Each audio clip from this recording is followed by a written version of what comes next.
may not get on. Horizontal. Oh, right. Thanks, sweetie. Hello, those of you on Zoom. We'll be starting in just a few moments.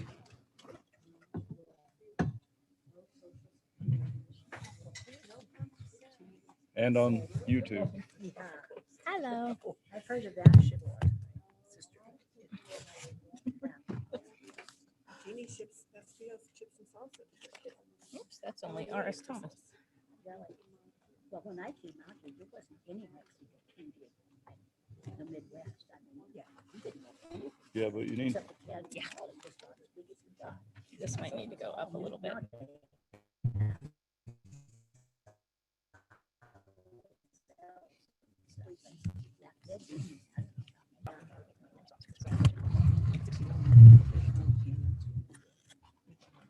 Sorry, Richard. You're fine.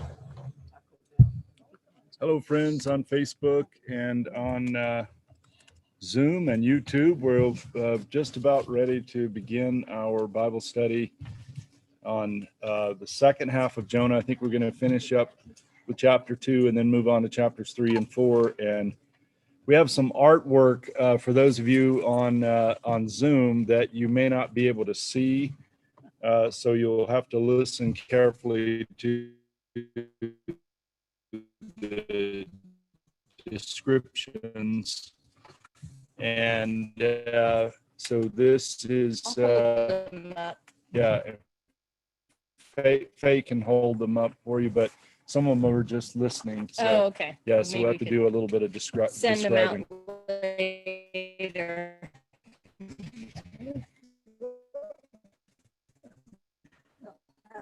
So,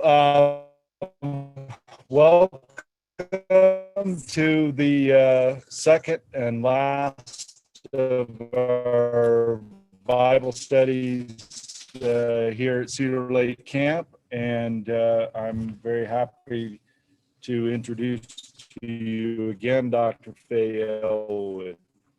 Hello. So I want to start with just a few notes, and then we are going to finish the second half of the text, and we'll look at the other two translations as well as every piece. Let's of the whale and Jonah, about how God cast him from the deep and does what God asks him to. He says 40 days and totally repent, every single one of them. Complete turnaround. And the language in the NRSV text is God changed his mind. That's actually what I called my thesis on Jonah. God changed his mind, the character of God in Jonah and the sign of Jonah passages. So God changes his mind, and adulterous Nineveh now believes and is repentant. And the question the text asks of its readers is, have the Israelites ever done this and stuck with it, right? Here are these Ninevites who at this point are famous for being carrying out really horrific acts of violence against other cultures and against the Israelites. Things like after murdering a bunch of people, making a pile of the heads and doing all kinds of gruesome things. So it's the choice of Nineveh here is really to kind of give us an example of an extreme that we, if they can turn and repent, can't we, And Jonah, of course, is upset about it. It's very human to long for the punishment of the wicked. We all have had that longing before. Or, well, I have.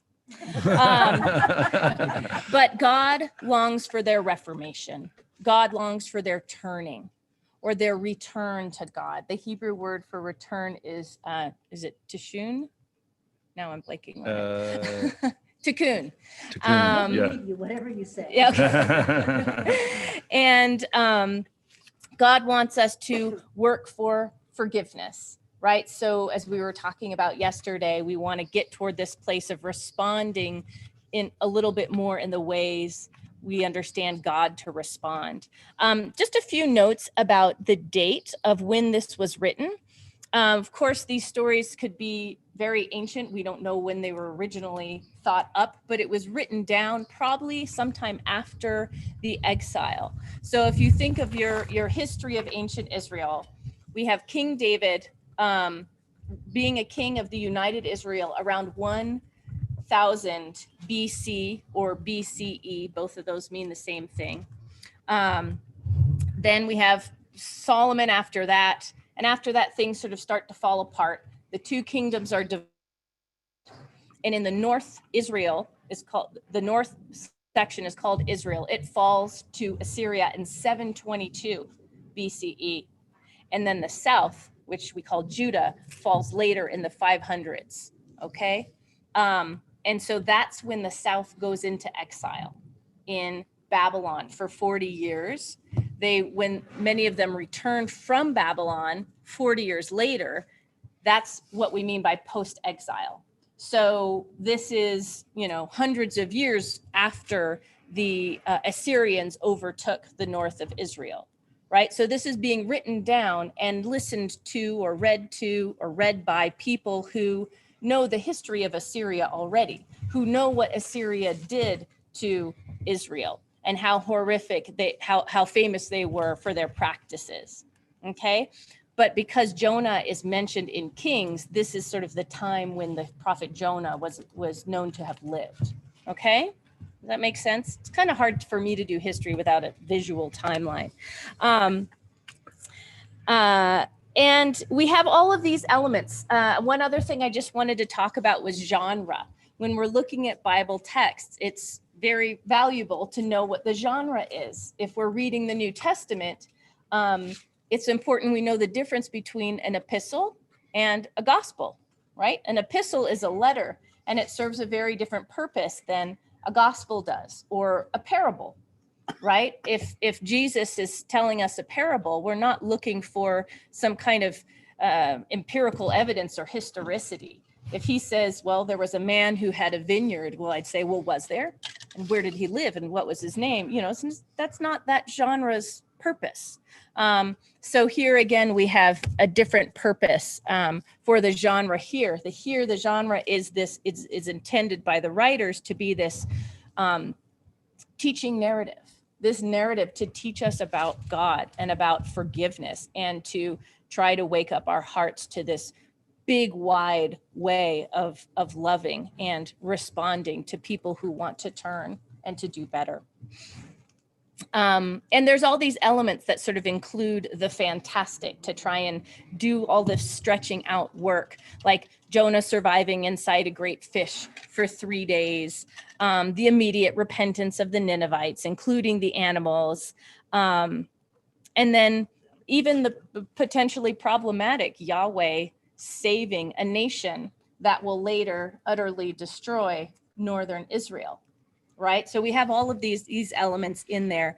But speaking under of genre, the book of Jonah has been categorized under many, many, many genres. Of just a few of them are allegory, history, parable, legend, novella, tragedy, comedy, parody, farce, folklore, midrash, and satire. Okay. And we tend to think of Jonah as like, oh, it's this simple little story and there's a fish, and it's part of its genius is it is so accessible, right? We can all read it and we know what's going on, but it's also has like the layers of an onion. And that's part of why I chose to write on it. I was like, this is 4 pages, easy peasy, write my master's thesis and move on with my life. And then I realized, okay, it's a little more complex than I originally thought it was. And just a few more notes that are kind of going over what we talked about yesterday. Central to most readings, whatever they are, is the merciful nature of God, of Yahweh, one that stretches beyond Jonah's expectations and beyond what he's comfortable with.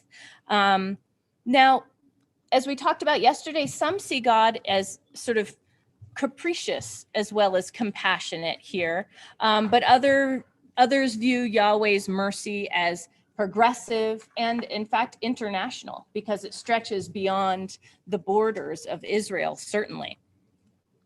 He's a parent and a teacher, both for Jonah and for the reader. And he is certainly not, God is certainly not static in this text. His actions are based on what the people need. And he does things to try to help people grow and to help people stretch out sort of closer toward them, both for God and the world. A few last thoughts. I read some interesting scholarship about the sailors on the ship. You know, if we really spend time, oh, I like that you're wearing boat earrings. That's appropriate. They convert, I mean, if we want to think about it, they've converted to a God who seems to accept human sacrifice, right? What do we do with that? But again, that's where we need to sort of put the genre of this text into play, right? This isn't saying, we don't read this and say, oh, okay, that means I think we should do human sacrifice. Obviously not, right? That's not the lesson here. But in order to spare them from an unwanted death, they throw Jonah into the sea. They assume he's not going to make it. They don't know anything about this fish, right? We as readers know. And there's sort of deep conflict in this God who, from the perspective of some, like the sailors, seems to be a creator and a destroyer, right? A teacher, a punisher at times, and a rescuer. So God is sort of all things, and I think that does fit beautifully in with with Jonah's psalm, where he says, "You cast me into the deep, and you have raised me up from it." Okay, so now let's get to the text. Let's start with the second translation. Say hi to Andrew. Oh, hi, Andrea. Good morning. Wish you were here. All right, so we're going to look at the New Revised Standard Version of the text. And let's start. Okay. It is cooler today, huh? Okay, let's start with chapter 3. Is anyone interested in reading? I could do it. Richard? Okay, thank you, Richard. Okay, we're on Jonah chapter 3, the NRSV translation. It's on page 5 of your handout. Okay, it's got a subtitle, Conversion of Nineveh. The word of the Lord came to Jonah a second time, saying, "Get up, go to Nineveh, that great city, and proclaim to it the message that I tell you." So Jonah set out and went to Nineveh according to the word of the Lord. Now Nineveh was an exceedingly large city, a 3 days walk across. Jonah began to go into the city, going a day's walk, and he cried out, 40 days more, and Nineveh shall be overthrown. And the people of Nineveh believed God. They proclaimed a fast, and everyone, great and small, put on sackcloth. I'm going to keep going. Yeah. When the news reached the king of Nineveh, he rose from his throne, removed his robe, covered himself with sackcloth, and sat in ashes. Then he had a proclamation made in Nineveh. By the decree of the king and his nobles, no human being or animal, no herd or flock shall taste anything. They shall not feed, nor shall they drink water. Human beings and animals shall be covered with sackcloth, and they shall cry mightily to God. All shall turn from their evil ways and from the violence that is in their hands. Who knows? God may relent and change his mind. He may turn from his fierce anger so that we do not perish. When God saw what they did, how they turned from their evil ways, God changed his mind about the calamity that he had said he would bring upon them, and he did not do it. Okay. Anybody want to read chapter 4? Thank you, Richard. Yes, Jan. Thank you. This one is Jonah's anger. But this was very displeasing to Jonah, and he became angry. He prayed to the Lord and said, "Oh Lord, is not this what I said while I was still in my own country? That is why I fled to Tarshish at the beginning. For I knew that you are a gracious God and merciful, slow to anger and abounding in steadfast love, and ready to relent from punishing. And now, O Lord, please take my life from me, for it is better for me to die than to live. And the Lord said, is it right for you to be angry? Then Jonah went out of the city and sat down east of the city and made a booth for himself there. He sat under it in the shade, waiting to see what would become of the city. The Lord God appointed a bush and made it come up over Jonah to give shade over his head, to save him from his discomfort. So Jonah was very happy about the bush. But when dawn came up the next day, God appointed a worm that attacked the bush so that it withered. When the sun rose, God prepared a sultry east wind, and the sun beat down on the head of Jonah so that he was faint and asked that he might die. He said, it is better for me to die than to live. But God said to Jonah, is it right for you to be angry about the bush? And he said, yes, angry enough to die. Then the Lord said, you are concerned about the bush, for which you did not labor and which you did not grow. It came into being in a night and perished in a night. And should I not be concerned about Nineveh, that great city in which there are more than 120,000 persons who do not know their right hand from their left, and also many animals? Okay, thank you. And at this time, I'm actually going to go ahead and read the NIV as well. Instead of having a quiet time where you think about your questions, as I read this last translation, think, and we hear it one more time, just think if there's any line that strikes you or a question you may have. Maybe it's even a difference in the translation or a moment that is remarkable to you. And I'm sorry, but I have to start with his prayer in the belly of the fish because it's just so beautiful. In my distress, I called to the Lord and he answered me. So this is the NIV chapter 2. From deep in the realm of the dead, I called for help and you listened to my cry. You hurled me into the depths, into the very heart of the seas, and the currents swirled about me. All your waves and breakers swept over me. I said, I have been banished from your sight, yet I will look again toward your holy temple. The engulfing waters threatened me. The deep surrounded me. Seaweed was wrapped around my head. To the roots of the mountains I sank down. The earth beneath barred me in forever. But you, O Lord, my God, brought my life up from the pit.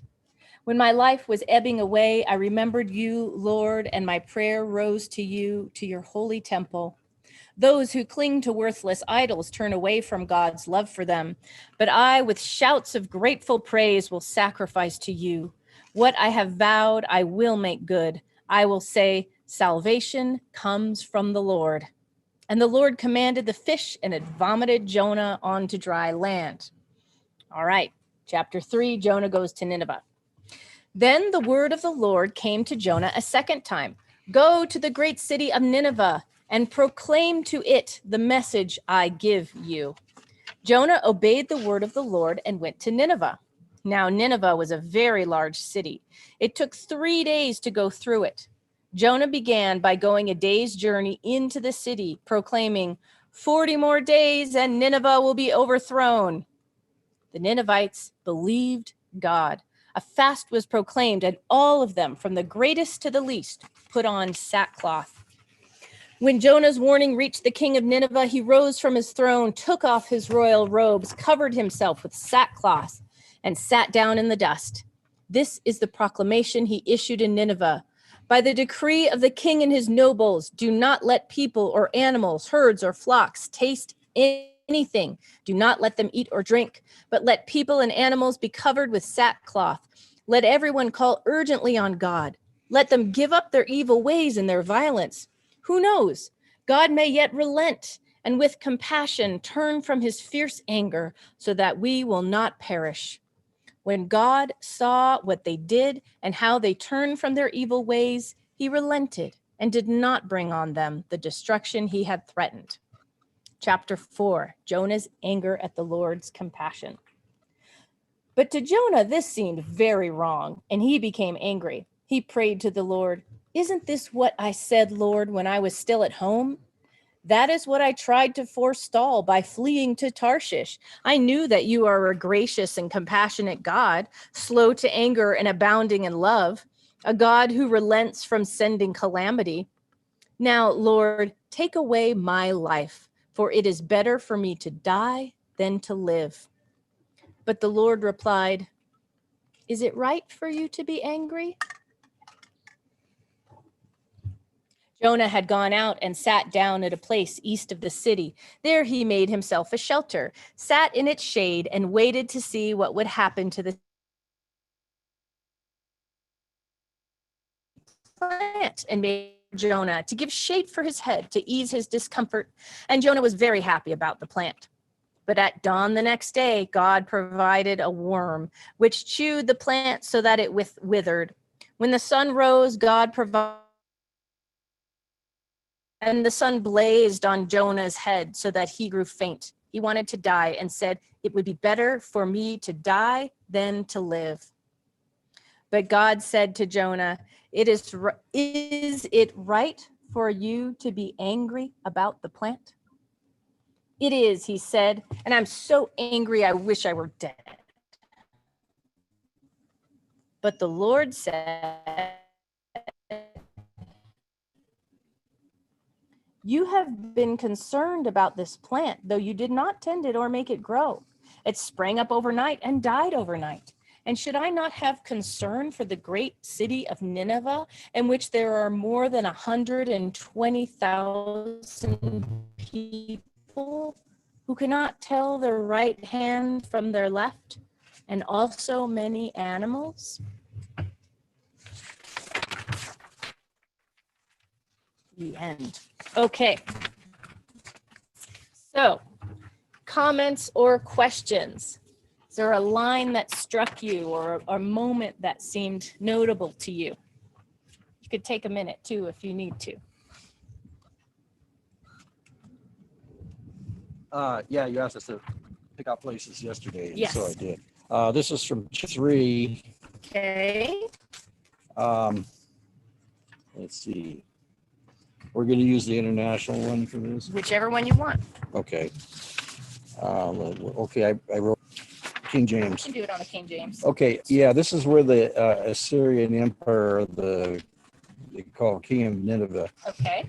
But let man and beast be covered with sackcloth and cry mightily unto God. Yea, let them turn everyone from his evil way and from the violence that is in their hands. Well, what I underlined was from the violence that is in their hands. Now, partly to me, it's ironic, considering what the Assyrians were all about.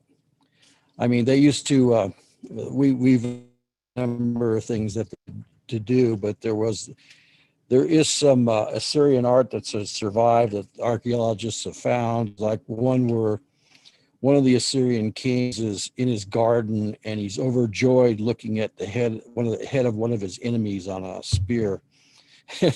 And this is a source of, they're a pretty bunch. And so this is kind of ironical, but I think this, on the other hand, author or authors ascribing to God a concern about violence in general. And so that's how it struck me anyway. Oh yeah, that's remarkable. It's that God has a problem with violence here, which is an interesting contrast to some other Old Testament scriptures where God is said to be commanding violent acts against enemy nations. And here he wants the enemy nation to stop being so violent. Right. Smite the city with the edge of the sword. Right. Kill them all. That's it. That's a good insight, Richard. Okay. And someone else. Who's that? No, just Oh.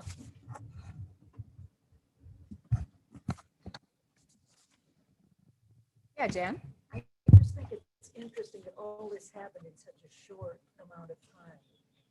You know, he walks into the city and does the proclamation, and the king makes a proclamation, and voila, right away. Yes. It's, God knows that all these people had said, oh yes, it's gonna, you know. It almost seems stylized, doesn't it? Yeah. For those of you at home, Jan made the point that how striking it is, just how quickly the turnaround is. Jonah walks in, even though it's a 3 days walk, takes a day to get into the city, makes his proclamation, done. You know, everybody repents totally. Yeah, it is pretty striking. And God's, well, I guess it could in 40 days, maybe they did wait the 40 days to see that it didn't happen. But right. It sounds like it's, you know, right away, everybody knows. Right. Ooh, we're okay. Right. Well, and your reference Maybe to it was 40 days before they had to be good for 40 days. well, we get the sense it's going to be. We don't have any indication. I mean, if we have to work within the parameters of the narrative that we're given, there's nothing about these people that indicates they're about to turn around and do sneaky violence.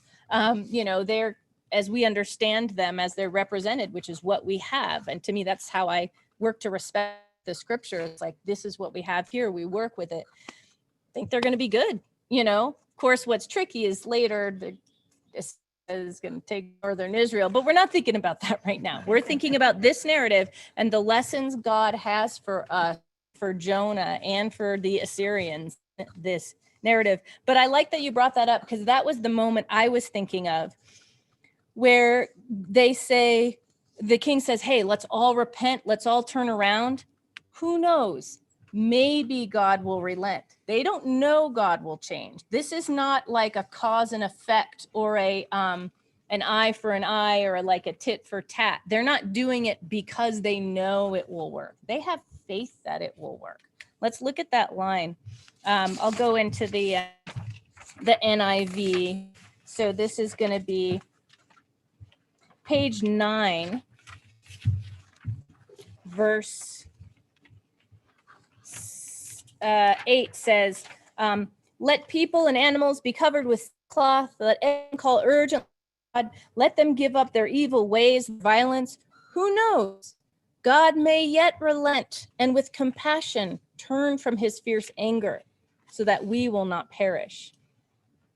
Here's this enemy nation who has faith in God and is doing it even though they don't know what will happen.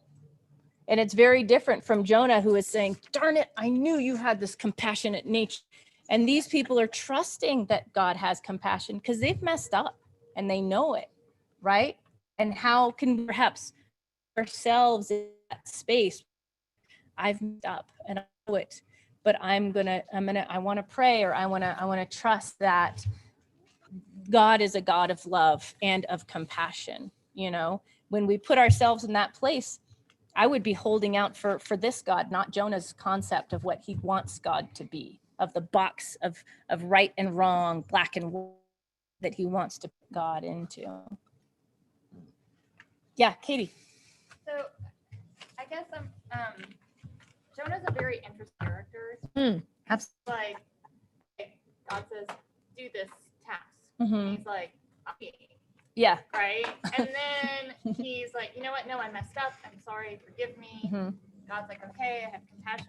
He goes there. And then he gets angry. He's like, well, I knew you would do this. And this is why I didn't want to go anyway. Now I'd rather die. He, in a sense, I guess, had a chance to die or perish or whatever. And you know what I mean? That's a He's good like, point. Very wishy-washy, maybe. Uh-huh. And Yeah, so that's I fair. want to know, because I'm probably less familiar with the Bible than like everybody here. Whatever becomes of this, like, do we ever hear about Jonah again, or is it just this is the end? That is a great question. This is it. Oh, Yeah, that's 4 a good pages. point. Like, because he fitted from compassion. right. All, I didn't even from God's. He wants or they don't, right? Mhm. Yeah. Like, have I done this before?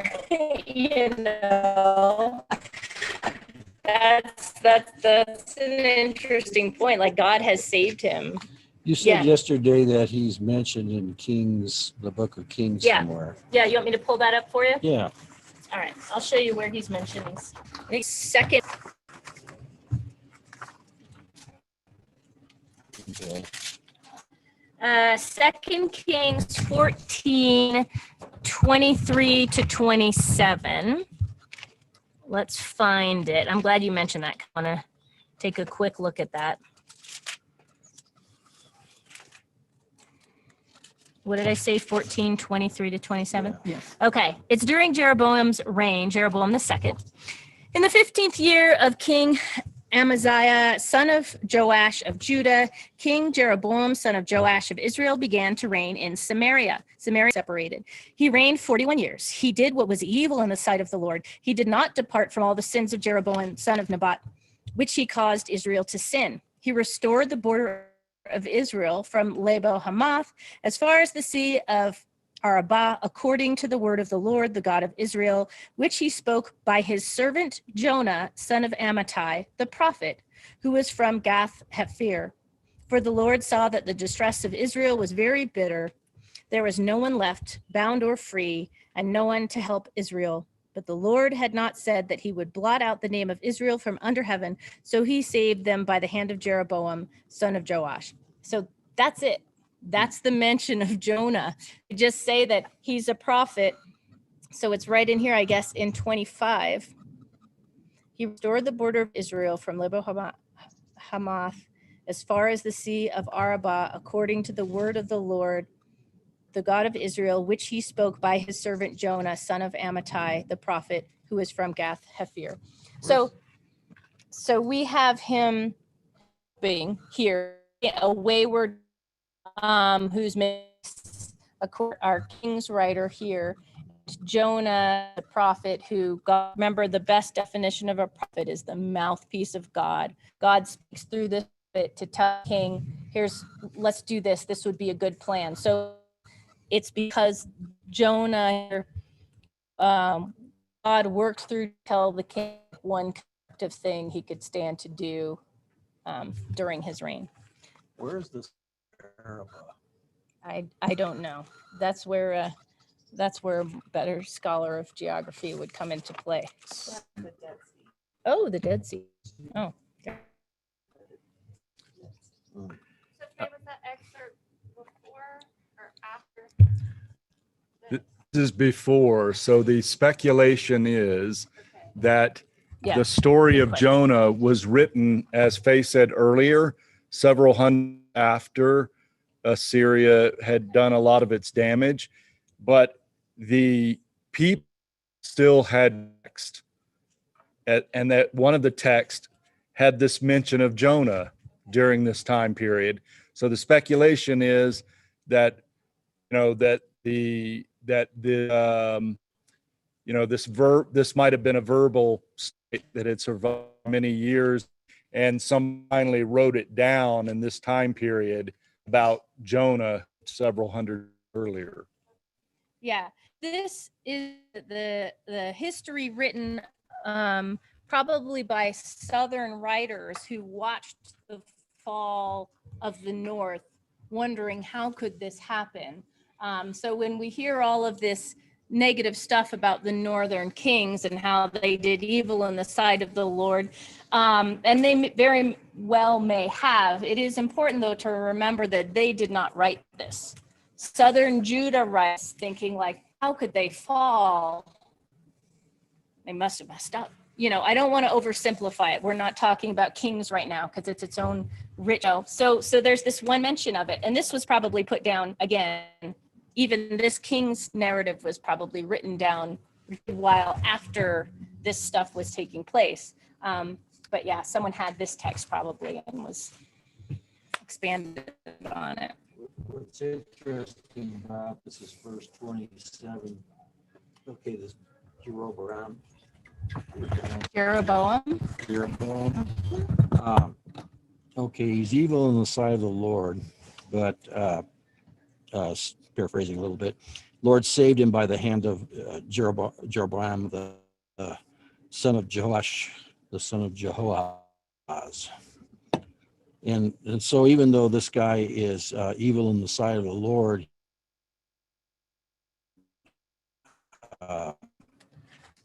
a pawn or a bigger chess piece to save Israel temporarily. Mm-hmm. Yeah.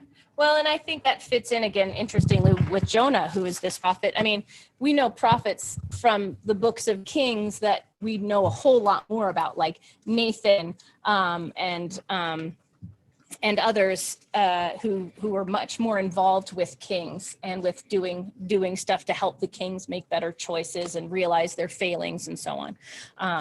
But interestingly, I think Jonah does this. He doesn't make this king, perfect, but he plays the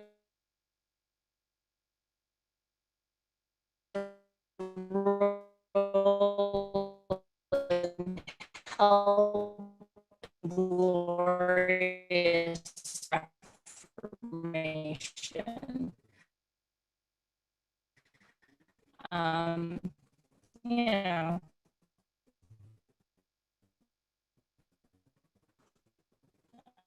I think that's kind of interesting.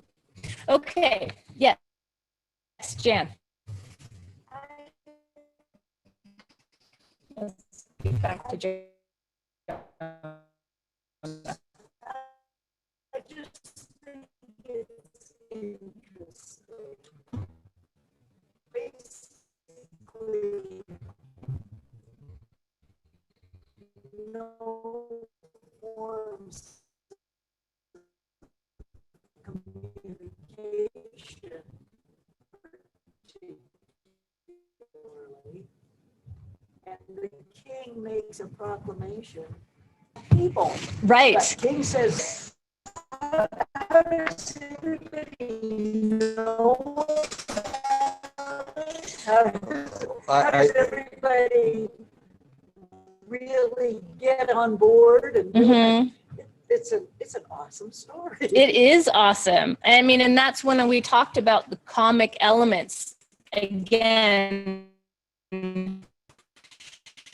Think of that. What? Right? It's sort of a miracle and almost amusing because you can't. Where do I put this? I don't have an experience of. It's certainly for the king to get the message, right? I assume there are messengers.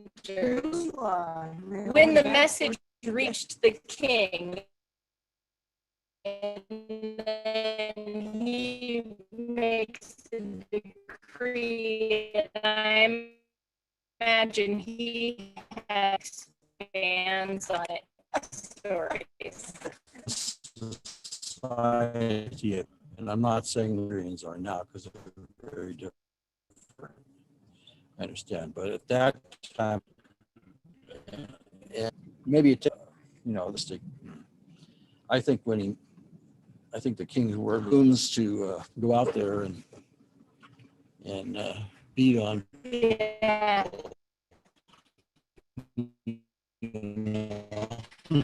One story of where Jonah is a mouse and he has to go into Cat City. Yeah. And my mom talks about this. Also, think of it as it's 1940, and Rabbi Goldstein decides to walk into Nazi Germany. Is told by God to walk into Nazi around. and all go, oh my gosh, you're right. I'm so sorry, Rabbi. It really is almost this kind of an extreme. What else?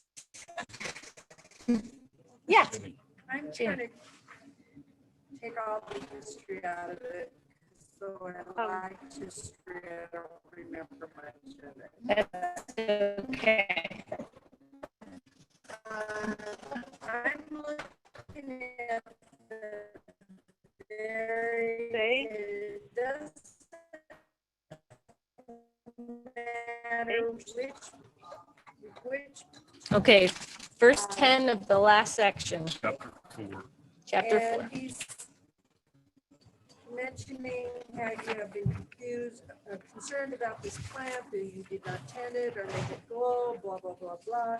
And then he says, and should I not be concerned about the people in the city of Nineveh who cannot tell their left hand from their right hand? And I'm looking at that as saying, believe.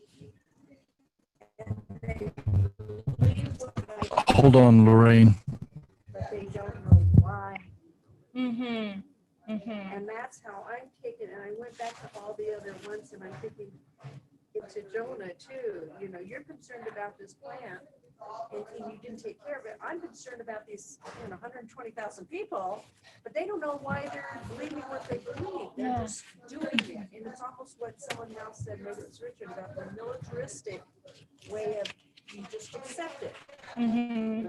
Till you left foot right. Right foot. And that's what I'm taking away from that. And I'm taking history out. Yeah. I don't remember Yeah. that far back. No, and that's okay because the genre of this. I wasn't there. Say the people on the end may not have heard because the microphone. Yeah. Sorry, Reach. friends at home. We can't reach the microphone out further. Jenny, You said it better than I could. on the left hand from the right hand, and People that don't even know why. they're not thinking about these things. They're just. I see what you mean. Yeah, they're just sort of doing what their society is dictating. Right. It's just, maybe it's, they're accepting it from your survival. Mm-hmm. No. Mm-hmm. But why?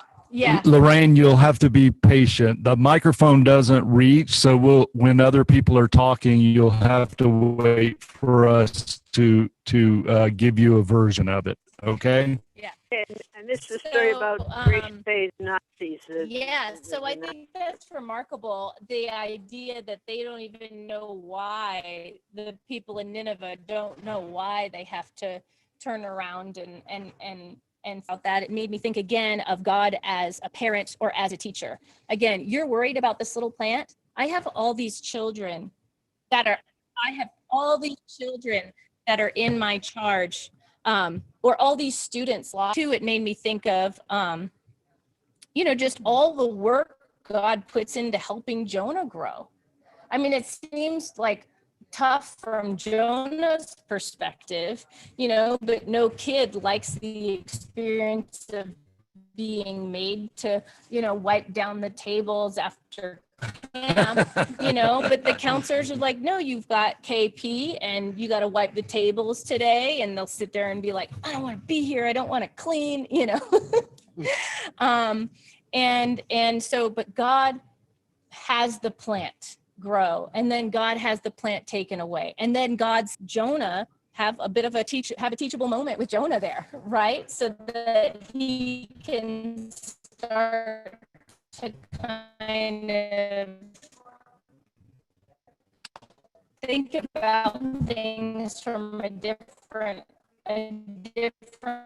perspective. So all that care that goes even just to Jonah, you think of this going into the Assyrians as well. It's really remarkable. Yes, Jan, continue. Another thing that came to mind, the right hand from your left hand, is maybe they didn't really know right from wrong. Oh, yeah. They didn't perceive the way it is. Yeah. I think you're right. Jan said they maybe didn't even know right from wrong. I would imagine so. I mean, you're born into a culture and maybe of perhaps a kind of run by militant groups know what what life could be like outside of this experience. Yeah. Or North Korea. Katie. I was going to say I really like that interpretation because doesn't mean like dark or wrong or wicked. Sinister. Yeah, sinister. So in like Spanish, sinistra is left. So that could be Wow. Linguistics into the Yeah, I like that. I should know the Hebrew here, but I once had a girlfriend that well, she had a couple of kids from a previous marriage, and the boy was becoming left. Why? That was actually a common problem one time. My dad was actually forced to be right-handed in school, even though he was naturally left-handed. Yeah. this idea that to be left-handed, there was something, it was like bad. Something wrong. Yeah. Yeah. Because it's such a, so few people in the population are left-handed that aberration from the norm is like, wait a minute, something's not right. In Latin, sinister means left. Yeah. yeah, that's right. Thank you, Lorraine. Okay. Anything else? Fruitful yeah. discussion. Yes. I have I still have a problem with God as a character. Okay. I'm still Fair enough. I'm still struggling with this, and I understand that was the title of your thesis. No, the character of God. the character as in of the God. nature of, So I use here's this language because I'm ultimately an English teacher. yeah, got it. Not a theologian. Yeah. Not a theologian. Right. So here's my problem. It seems to me that most of us attribute things to fate or chance that that the ancient Israelites would simply say that's from God. That's God doing this. And it's interesting that as religious people, we're comfortable talking about, living in a world of chance, of fate, that things. And I think mainly what we mean by that is that, that things happen without explanation, right? They just happen to some people and not to others. And so that's what we think of fate and chance. And I wonder if there's something to learn here. I don't think we can go back to ancient ways of thinking, but I wonder if there is something for us to think about in relation to all these things being from God. One interpretation of that I don't like is when Christians say, "Oh yeah, that's from God," and that explains it. I don't think saying it's from God explains it for the Old Testament people. It just means it's from God. It doesn't mean that it's necessarily good or necessarily bad, or that God has reasons that you don't know about. They don't really think like that. It's more like our concept of fate. They're attributing things to God, but not as there are lots of good explanations to offer here for why these things happen.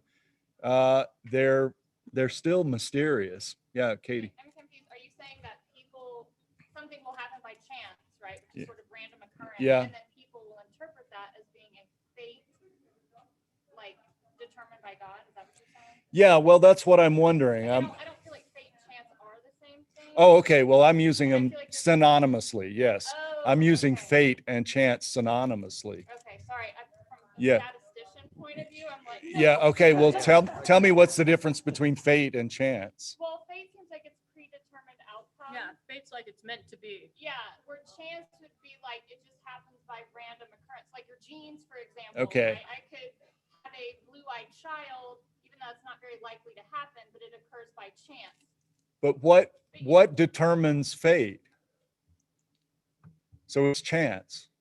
I guess I see what you're saying. Yeah. So in other words, when we say fate, this is our fate, we simply this is how it happened.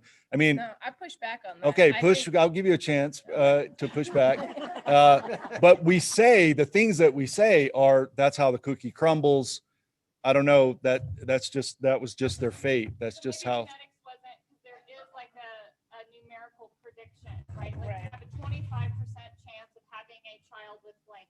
But if I'm walking down the street and I trip and I fall and I break my leg and now I can't do blah, blah, blah, that was just a random thing that I tripped and fell.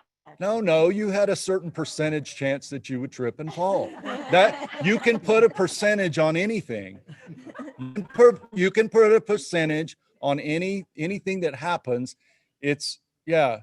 So I don't think I agree with that. I think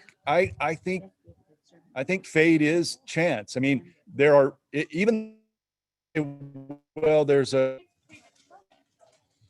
but determined by who, what does this even mean? concept of like ordained the cosmos, kind of this, and his fate that he will, kill his father and marry his mother. I mean, I think the word just holds a little more of a, like, in terms of sort of its like literary chance does. That's fair. That's fair. I think connect up with how the ancient Israelites attribute all these things to God, right? But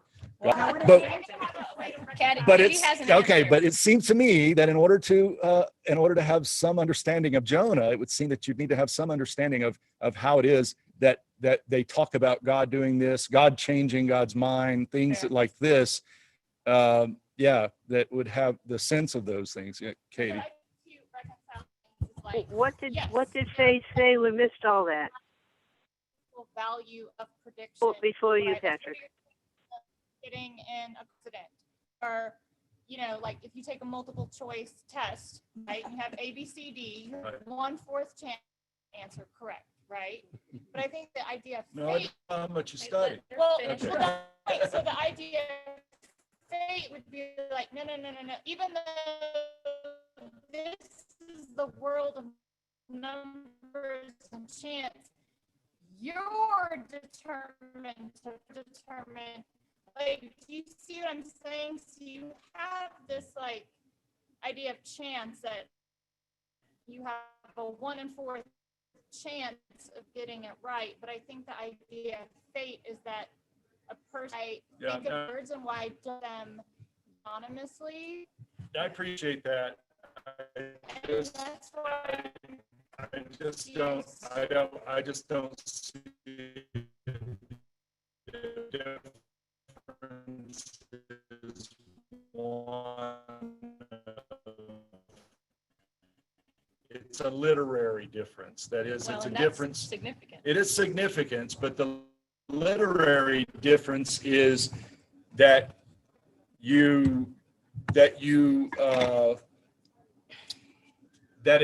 it involves the passions and the expressions of, like, so for a child with all, it's crude to that in number, these passionate issues that surround that kind of question. And so, yes, fate is, the concept of fate is connected to those passions, but I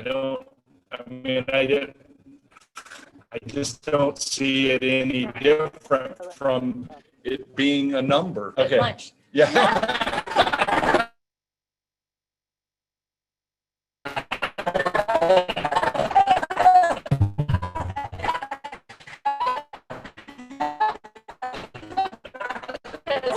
I have a quick comment. Yes, and then Let- Olympia. Oh, there's a city that's approximately 300 miles away from here in the desert in Nevada that's built upon, easiest example is the game of roulette. You have, let's see, what is it? It's 18 black, you bet on red, 50-50, but winning are not 50-50, it's 16 out of 30%. So in the long run of the Larga, you're going to lose. Right. Perhaps maybe Patrick is meaning or something that fate change. It's unknowns for the mortals. Yeah. They don't know what's going on.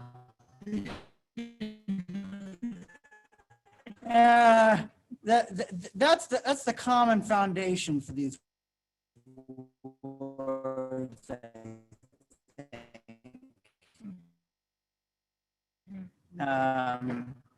So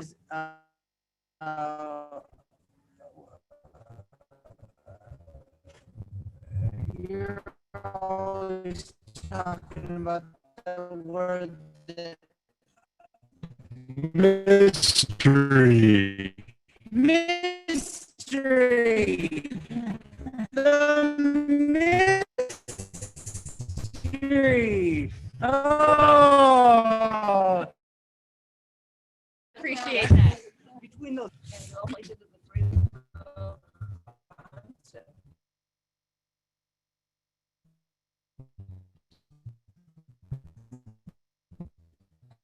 Because with free will, if we have free will, and if God's using us in allowing us to be part of creation, we're all making choices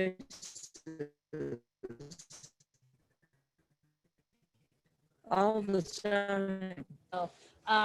Like all of them went turn, and then we'll do the arts because I think it's say in contrast with the pagan sailors who love life and in turn obey God. Jonah loves justice and is ready to die for it, but God teaches Jonah the dignity of justice with mercy at its okay. God created humans to be able to discern between right and wrong, or to be able to canalize that capacity in any situation. So I think free will, Jonah has the no call on Nineveh or not. He has the choice to go sit out in the sun and sulk or not. He can go into Nineveh, into Assyria. Nobody inside in the desert, Sometimes we soften and become, sensible, where you're just like, I just want to dig my heels in and not make sensible, logical choices. Yeah, before we point a finger at Jonah, we have to put it around, I have to put it around to myself sometimes. Ancient Assyrians, that was very true. However, my understanding is that most of them converted to Christianity within a generation after Jesus.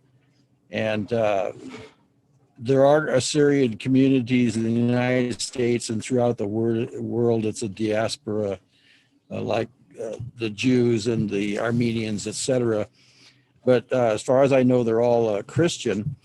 And I personally known a couple of Assyrians in my life. One was a social studies teacher I had named, this is after I got kicked out of Mr. Hadley's class, but let's see, his name was Mr. Simon. He was from Lebanon.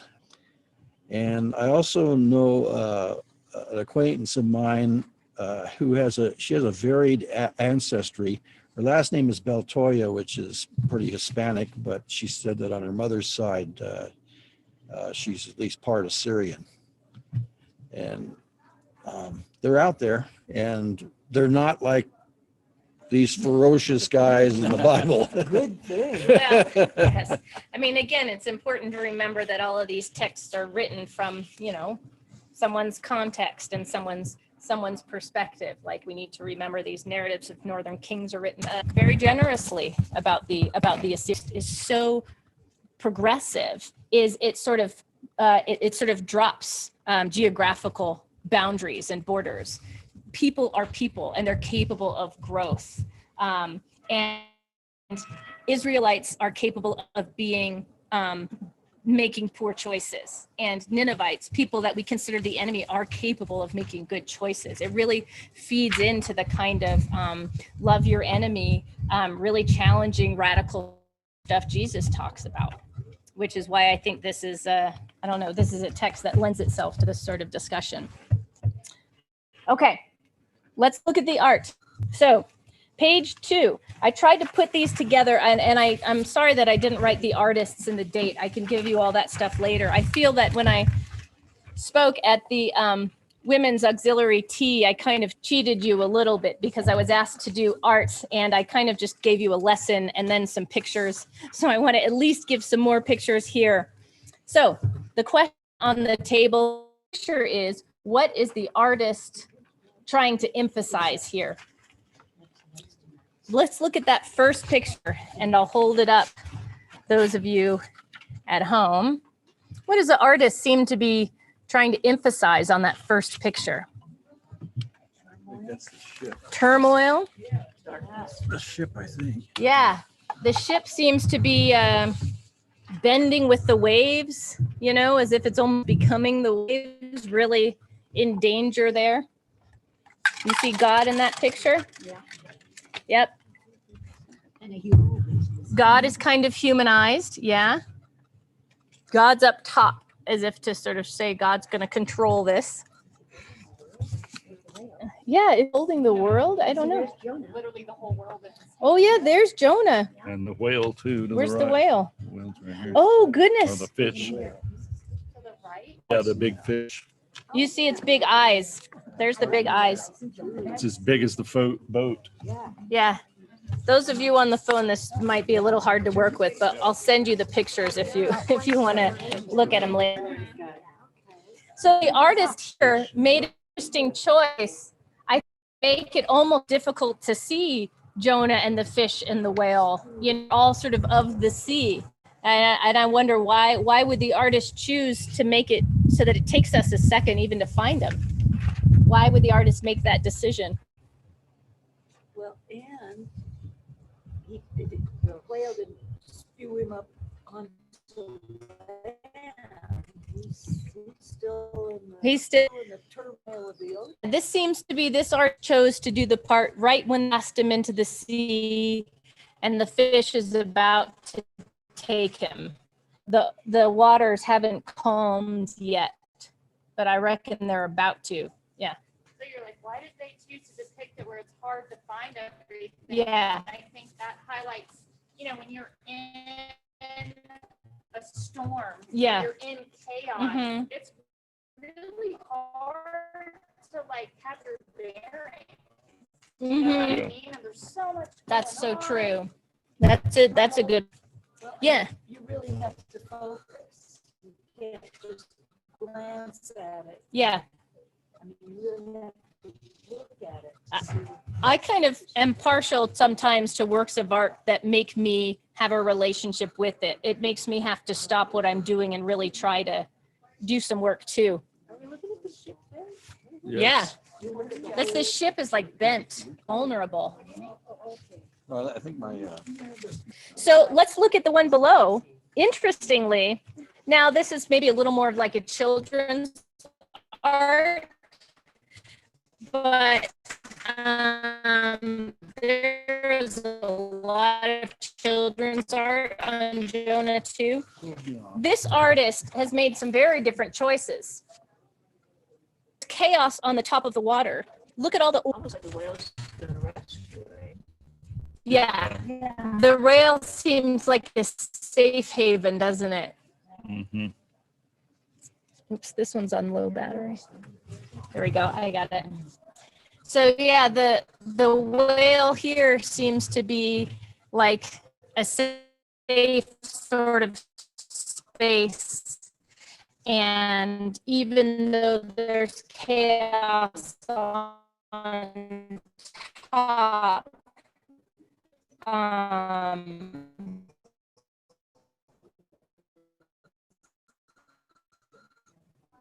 good stuff is That idea, because if Jonah sits and will die. yeah, You know what I mean? So the whale does kind of say, okay, the idea of being trapped in a whale or like, yeah, Yeah, the sailors thought they were yeah, that killing was him. what our experience. Wake him up again. yeah. But at that kind of storm, I mean, no one could survive that. You'd think, but maybe when it calms. But then again, they wouldn't see him when it calmed because he was down in the belly of the whale. Okay, so it's